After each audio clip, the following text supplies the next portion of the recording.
বৃষ্টিকে সাথে নিয়ে গুটি গুটি পায়ে বেরিয়ে পড়লাম আগরতলার পথে। তো আগরতলা যাচ্ছি, তো ভাবলাম যে আপনাদেরকেও কিছুটা বিবরণ তুলে ধরি যে ফ্লাইটে কিভাবে যেতে হয়, check in check out, boarding pass কি করে কালেক্ট করতে হয়, এভরিথিং। আমি যাচ্ছি কলকাতা থেকে আগরতলা এয়ার ইন্ডিয়ার ফ্লাইটে।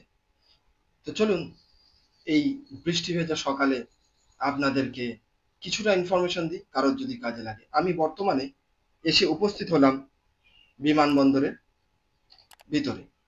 তো দেখতেই পাচ্ছেন, এটি হচ্ছে কলকাতা বিমানবন্দর। এখানে ইন্ডিগোর বোর্ডিং পাস কালেক্ট হয় এবং বিভিন্ন ফ্লাইট অপারেটরদের বিভিন্ন বোর্ডিং পাস কালেক্টের জন্য বিভিন্ন রকম কাউন্টার করা রয়েছে এখানে।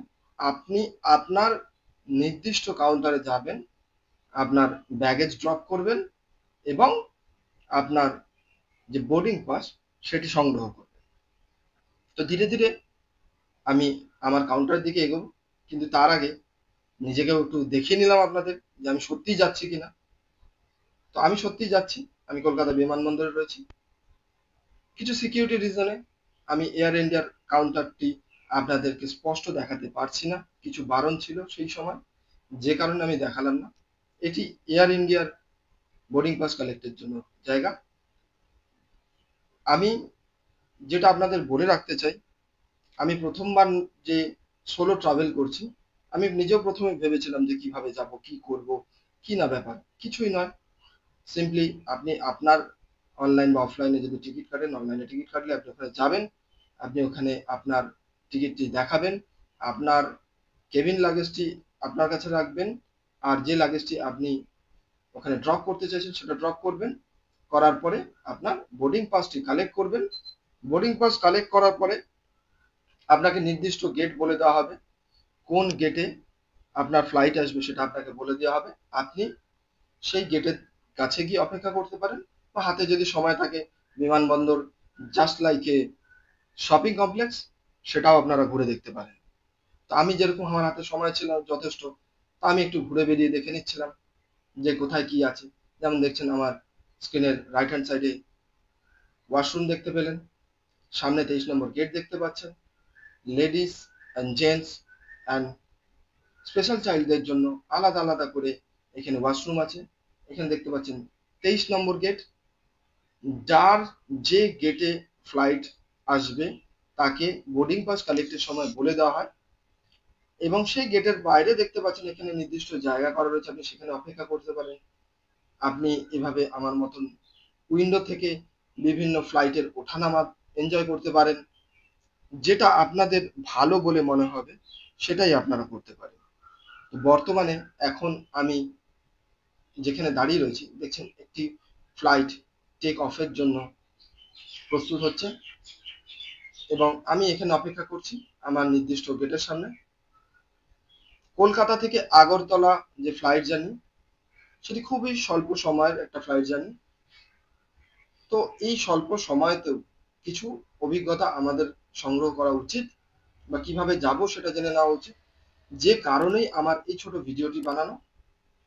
আমি বিভিন্ন জায়গাগুলো ঘুরে ঘুরে দেখার চেষ্টা করছিলাম। এখানে প্রচুর খাবারের দোকান পাবেন, snacks, cold drinks, coffee etcetera.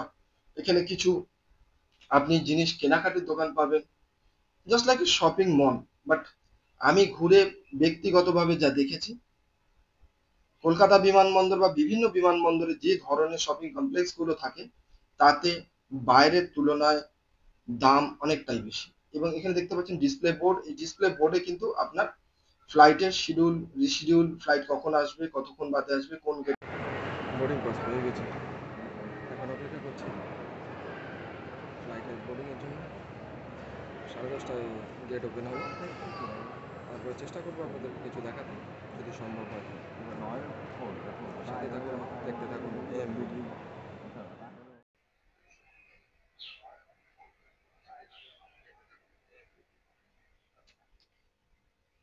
তো যেমন আমার ফ্লাইট সকাল 10:30টায় ছিল। ফ্লাইট টেক অফের অ্যাপ্রক্সিমেটলি 1 ঘন্টা আগে আপনাদের ওখানে উপস্থিত হয়ে সমস্ত কিছু প্রসেস কমপ্লিট করিয়ে নিয়ে আপনার নির্দিষ্ট গেটের ওখানে আপনাকে অপেক্ষা করতে হয়। তারপরে আপনাকে ধীরে ধীরে করে এক এক করে বোর্ডিং পাস দেখিয়ে আপনাকে ফ্লাইটে আপনার নির্দিষ্ট সিটের দিকে আপনাকে এগিয়ে নিয়ে যাওয়া হয়। এবং এর আগে যেখানে আমি আপনাদের দেখিয়েছিলাম টিকিট, যেখানে আমি দিয়ে আমার বোর্ডিং পাস কালেক্ট করেছিলাম, আপনারা চাইলে অনলাইনেও ওখান থেকে ওয়েন্ডিং মেশিন থেকে বোর্ডিং পাস কালেক্ট করতে পারেন। আমি আমার কাউন্টার থেকে বোর্ডিং পাস কালেক্ট করেছিলাম। তো বোর্ডিং পাস কালেক্ট করার পরে ফার্স্ট এন্ট্রি যখন আপনি আপনার নির্দিষ্ট গেটের দিকে যাবেন, তার আগে সিকিউরিটি চেক হয়। সিকিউরিটি চেকের সময় আপনার সমস্ত কিছু মেটালের সমস্ত কিছু জিনিস, বেল্ট ইত্যাদি, ঘড়ি, সমস্ত গ্যাজেট, আপনার যেটা কেবিন ব্যাগ আছে তার ভিতরে সমস্ত জিনিস বার করে ওখানে ট্রে দেওয়া হবে, ট্রেতে রাখতে হবে। আপনাকে শুধুমাত্র আপনার বস্ত্রটুকু পরিধান করে যেতে হবে। আপনার সিকিউরিটি চেক কমপ্লিট হলে কনভেয়ার বেল্ট দিয়ে যখন আপনার লাগেজ, যেটা আপনার কেবিন লাগেজ আছে, সেটাও যখন চেকিং হয়ে যাবে, আপনি নির্দিষ্ট জায়গা থেকে সেটাকে আবার কালেক্ট করে নেবেন। কিন্তু সেখানে আমি ভিডিও করে দেখাতে পারবো না for that security reason.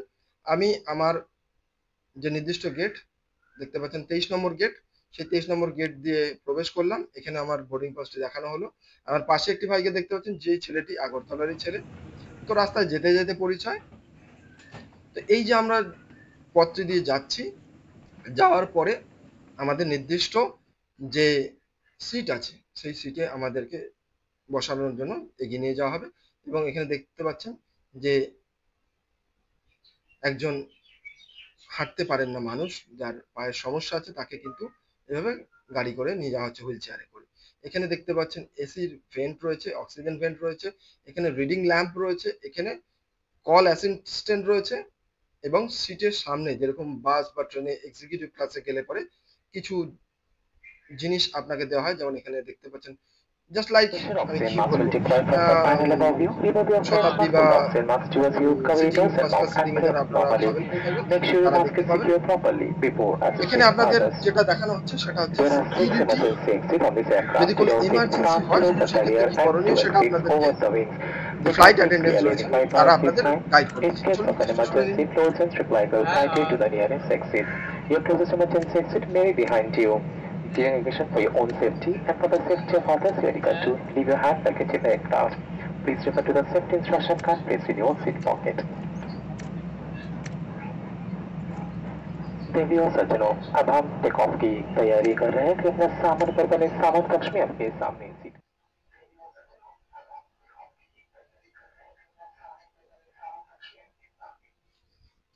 Flight take off হওয়ার কিছুক্ষণের মধ্যেই, যেহেতু শর্ট টাইমের ফ্লাইট, আমাদের এয়ার ইন্ডিয়া থেকে স্ন্যাক্স এর যে প্যাকেট সেটা দিয়ে দেওয়া হয়েছিল। তাতে দেওয়া ছিল একটি জল, একটি পানীয়, একটি বার্গার ভেজ এবং কিছু কাজু। এবং দেখছেন যে এখন বর্তমানে আমি মাঝ আকাশে রয়েছি, মেঘের উপরে। অপরূপ দৃশ্য, সেটা ভাষায় প্রকাশ করা যাবে না বা ছবির মাধ্যমেও বোঝানো সম্ভব হয় না। যতটুকু সম্ভব হয়েছে সেটুকুই আপনাদের সামনে তুলে ধরার চেষ্টা করেছি। আশা করছি আপনাদের যদি ভালো লাগে তাহলে আমার সাথে থাকবেন, সঙ্গে থাকবেন, আমাকে আরো নতুন নতুন ভিডিও বানানোর জন্য উৎসাহিত করবেন আপনাদের লাইক, শেয়ার, কমেন্টের মাধ্যমে। দেখতে পাচ্ছেন কিছুক্ষণ সময়ের মধ্যেই কিন্তু আমরা এখন ত্রিপুরা অর্থাৎ আগরতলার আকাশে প্রবেশ করে গিয়েছি। মেঘ কেটে গিয়েছে, আমরা ধীরে ধীরে করে মেঘ এবং আলো আঁধারির মধ্যে দিয়ে চলছি আগরতলা এয়ারপোর্টের দিকে। তো এই যে স্বল্প সময়ের যাত্রা, এই 8 ঘন্টা 40 মিনিটের যে যাত্রা, সেটা একটা অপরূপ সুন্দর। আমি এখন আগরতলা বিমানবন্দরে অবতরণ করে গেছি। এখানেও দেখতে পাচ্ছেন শারীরিকভাবে অক্ষম মানুষদের হুইল চেয়ারে করে নিয়ে আসা হচ্ছে। এটা আগরতলা বিমানবন্দর। ফ্লাইট থেকে বেরোনোর আগে আপনাকে আপনার লাগেজ কালেক্টের জন্য আপনার নির্দিষ্ট কনভেয়ার বেল্ট বলে দেওয়া হবে। কোন বেল্টে আপনার লাগেজ আপনি পাবেন, সেই বেল্টের সংখ্যাটা বলে দেওয়া হবে, ভালো করে শুনে নেবেন এবং সেই বেল্টের সামনে গিয়ে অপেক্ষা করবেন। এটা দেখতে পাচ্ছেন আগরতলা বিমানবন্দরের চিত্র। খুবই সুন্দর ছোট্ট একটি সাজানো গোছানো ছবির মতন একটি বিমানবন্দর এবং আমার তো অন্তত খুবই ভালো লেগেছে।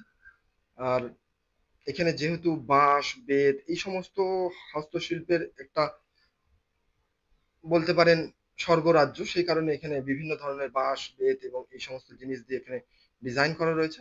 আমি আমার নির্দিষ্ট বেল্টের সামনে গিয়ে উপস্থিত হলাম। এইভাবে আপনার যে ব্যাগেজ গুলো আছে সেগুলো চলে আসবে। আপনি কালেক্ট করবেন এবং এটি আগরতলা বিমানবন্দরের বাইরের গেট। তো আশা করছি ভালো লাগবে। ভালো লাগলে সঙ্গে থাকবেন, দেখতে থাকবেন এম ভিডিও।